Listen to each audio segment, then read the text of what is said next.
What's going on, guys? Welcome again to the channel. Let's get down to it. Let's continue with the fabrication. I had already started and I totally forgot and I had to stop to start the video, but too easy. Mocking everything up right now. This is probably gonna go this way here, somewhat coming forward, and there's another one that's gonna come from the intercooler into this one. I'm trying to shave and shape and whatever little by little. It's kind of tricky. Seems like, yeah. But all I gotta do is keep trimming and come and mock up. That's the only thing bad about a lot of fabrication. If you guys don't know yet, you have to, well, a lot of people don't understand. In order to do a custom setup like this, that's something that's not actually meant for the vehicle, you have to mock up. You know, a lot of stuff you have to guess. A lot of stuff you can measure. Some things you can't. But you have to mock something up and then mark it kind of sort of where you can cut it. And obviously don't cut too much, because you might cut too much and not be able to put anything back. But pretty much is cut, come and mock up, cut, mock it up again, grind it, maybe sand it, mock it up again. Keep doing that back and forth, and it's constant, just back and forth. Everything is a trial. Nothing's cookie cutter whenever you're doing fabrication. And I think that's why I like it, because nothing is cookie cutter. You could get real artistic with it. You could you just use your imagination and have at it. And that's what I like about it. You could pretty much, the possibilities are endless. So that's what I enjoy about fabrication. But anyway, enough of me talking. Let's get to it. I'm gonna go ahead and mock this thing up and show you guys progress in a little bit. So stay tuned, guys.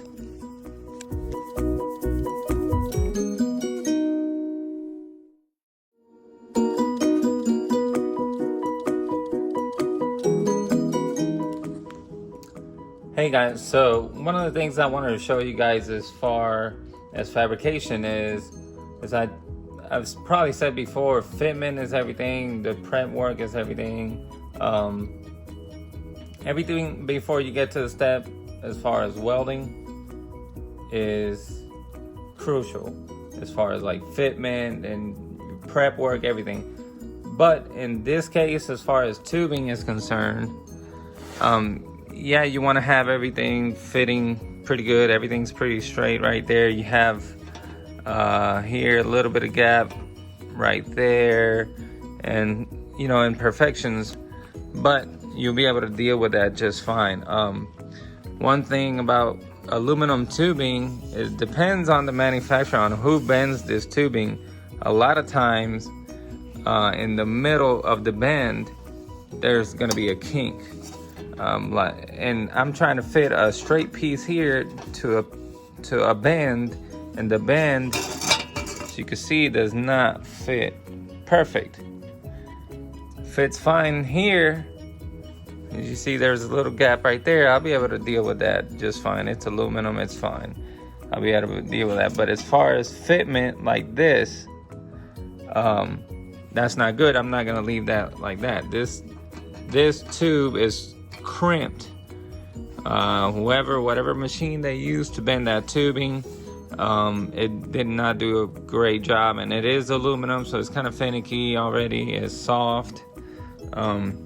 So what I do is, as long as I get it fitting flush or close to flush from one tube to the other, I'll go ahead and this right here, I'll go ahead and tap it down with a hammer. I have a body hammer or something. If I'm able to get something inside the tube and then hit it that way, then fine. But I'll be able to set this on the table and slowly but surely work around it, hit it to match, so it'll match. Go ahead and weld that and keep going all the way around it. And that's it. I mean, aluminum, the good thing about aluminum is you could go back around and and either sand it or work on it or whatever. But so it could actually look pretty nice. You could polish it or powder coat it or paint it or whatever. So, but that's a trick. I said the world's not perfect, so stuff like that you're a little over is because, and you see here a real nice tight fit here, is because the tube is oval. This one's nice and round, this piece right here, and this one's all oval because it's been crushed when they bent it. So just work on it with a hammer or whatever you have.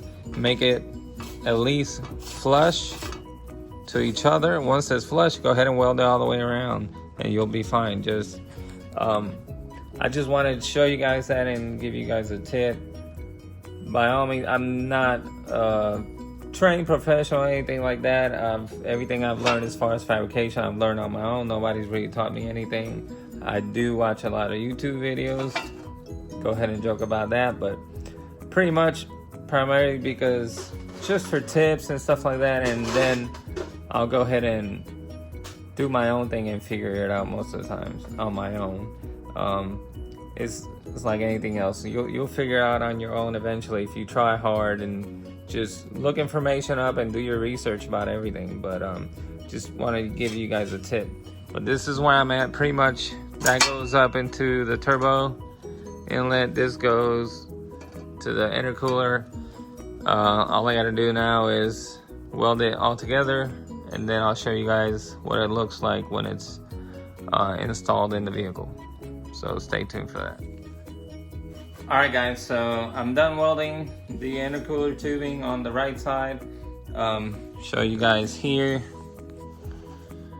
But one thing I want you guys to think about whenever you are doing fabrication is how it's gonna look. A lot of people are picky. I'm really picky. So I'm even picky as far as like how the welds go. If they go one way, actually on here I'm coming this way, so I want all my welds facing the same way. I'm sort of picky like that. It's kind of a weird thing, but aesthetically, somebody that notices what way your welds are going, they're gonna see that, and that's something small to somebody, but it's something that could set you apart from everybody else. Right now it doesn't look that great. I just finished welding it. I have to pretty much clean it up now, make it look good. I actually still have to do the bead roll on this side, on this end, and once the bead roll is done, I could go ahead and install it on the car, and pretty much once it's cleaned up and polished up really nice, it's done deal. It could stay on the car, and it's actually gonna clear the bumper pretty good. I already tested everything out, so it should have plenty of clearance. If not, I could trim some stuff and whatever, but it should fit just fine.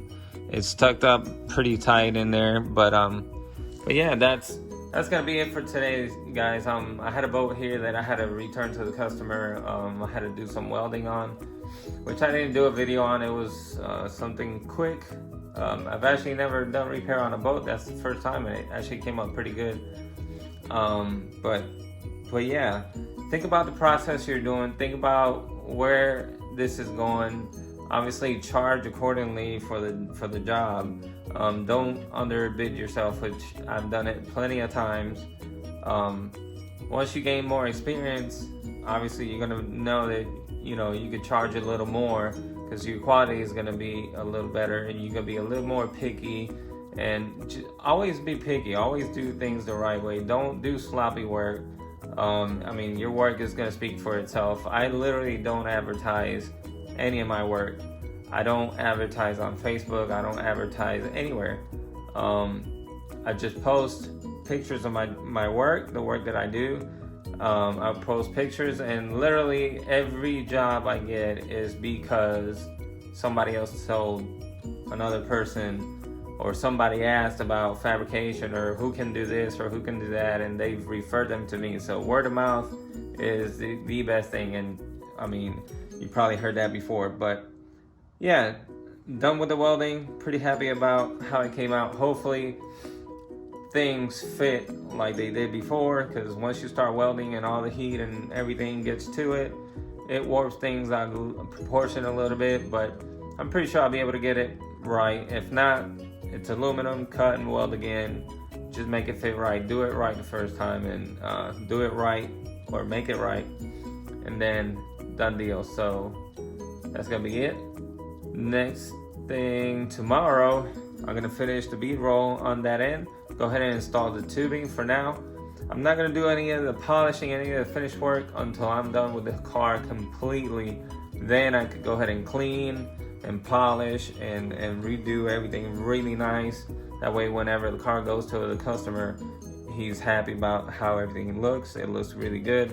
I'll probably wash the car and everything. It's just the little details, like I said. So pretty happy. Went ahead and finished everything pretty clean. Everything welded up pretty good. Cleanliness, that's another thing. The tubing is scratched up and everything, but it's clean. Go ahead and wipe it down with acetone after you tack it. I tack it first, that way you don't erase your marks. And then after you tack it, go ahead and clean it really good with acetone. Clean your filler rod with acetone, and then go ahead and start welding. Yeah, that's all I have for you guys today. Thank you for subscribing, those that have. Stay tuned for tomorrow, another video, hopefully, if I could get to the car. I have some tail lights out on my truck, so I'm gonna have to fix that. But stay tuned. Hopefully I'll be able to get to the car. Thank you for subscribing. If you haven't yet, go ahead and subscribe, hit the notification bell so you can get all the new videos coming out. And I think that's about it.